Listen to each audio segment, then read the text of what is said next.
Hello, awesome people. I hope you're having a great day today. Today we're taking a look at the next page, a short page in this collection for you folks. It's called Acorns. It's 18 pages long for you folks. It was written by Richard Lee Byers. I actually read it a couple of days ago, but I wound up working during lunch when I normally record these and so forth. So I actually will be doing a couple of these in back-to-back days. I read it for the first time. I bought this collection as a reminder. It collects a bunch of, it was published in 1996, and all the things that were published for this collection were written brand new for this collection, rather than just publishing a bunch of things that other authors had already written in the genre. It's set in the Eternal Champion series, which was heavily influential in a lot of stuff. Initially created by Michael Moorcock. I bought this collection when I was doing a deep dive into him for the 5 years that he was my favorite author for you folks. But then I never actually read it because I just never got around to it, because he only wrote the first short story in this collection. So I'm going back and reading this since I just knocked out a deep dive into a bunch of Eternal Champion stuff for this channel. And so I figured I'd go back and read this too, since I had never read it before. Again, this is Acorns, 18 pages long for you folks. And I loved it. It was great. It's my second favorite short story of the 7 or 8 or 9 that I'm in here so far, after the one called The War Skull of Hell, which is my favorite one in the collection by far. It was very strong stuff. I liked it a lot. So here basically is what's happening. As a reminder, who's spoiler free. So I won't give you a deep dive into it, but I typically will give you the first couple of pages, and the first couple of pages are set in Cologne, in the Eternal Champion plane where Dorian Hawkmoon exists, and he's my favorite Eternal Champion, if you recall.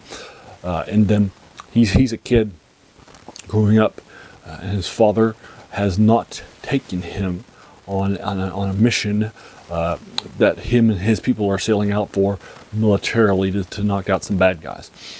So he is not being taken along with that, even though he should be normally, and so forth, in order to gain experience, knowledge, respect, all that sort of thing from his men, and that sort of thing. So he's been brooding a little bit here and there for you folks. So this is a coming of age short story, again, called Acorns. And so basically what happens is that a wizard appears from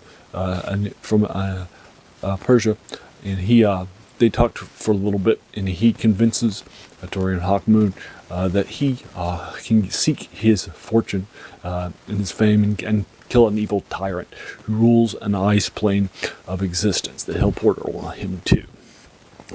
So Dorian accepts at about page 4, sets out, and that's it. I'll go ahead and leave you to it there, find out what actually happens and so forth, where the core concepts come from. So there you are. So that's basically what's happening. It's the coming of age short story for Dorian Hawkmoon. Just Dorian Hawkmoon's my favorite, but I think he does a good job with it too.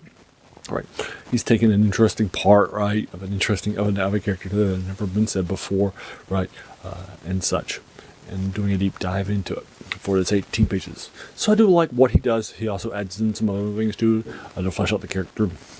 We'd never seen Cologne before, or him growing up in the first novel when he's captured in the Jewel in the Skull.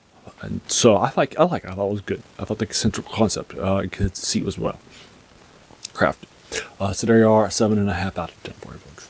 Now, I talked about Michael Moorcock here, how influential he and this series in particular are in science fiction and fantasy, where he edited a collection of British New Wave stuff in the 60s in the science fiction genre, and heavily modified that and heavily looked for people that push the genres in many different ways. He also wrote the Eternal Champion series, heavily influential even through today. For example, in 1979's appendix, in Dungeon Master's Guide, the first one for the first edition of Dungeons & Master's Guide, by co-founder of Dungeons & Dragons, Gary Gygax, in appendix N, he lists this as one of the key influences, and the Eternal Champion series specifically, as one of the key influences. You can also see it all up and down. He also creates the multiversal stuff, word multiverse, and the multiversal threats. Basically what's happening on every plane of existence is that there's a battle between law and chaos. Not good versus evil, like we might expect from, Tolkien or something like that, but law versus chaos instead, right? And so forth. That's actually called out here too for you folks. So there we go. This also feels like a suitably good because the things that happen in it too are typical for the darker side of things that are more common for Michael Moorcock's side of things. So I do like it for that reason too. So that's a 7.5 out of 10 for you folks. So there you are. Have you read this? If so, let's talk about it in the comments below. If you enjoyed this, please feel free to hit that subscribe button. And if you're feeling frisky, hit the bell button too for you folks. And then finally, I just want to thank you so much for taking some time out of your day and investing it in watching my video, because we all have so many things that are happening in our lives. And we're pulled in so many different directions. So the fact that you spent this time with me, that's incredibly humbling. And I appreciate it. So thanks again, and have an amazing day.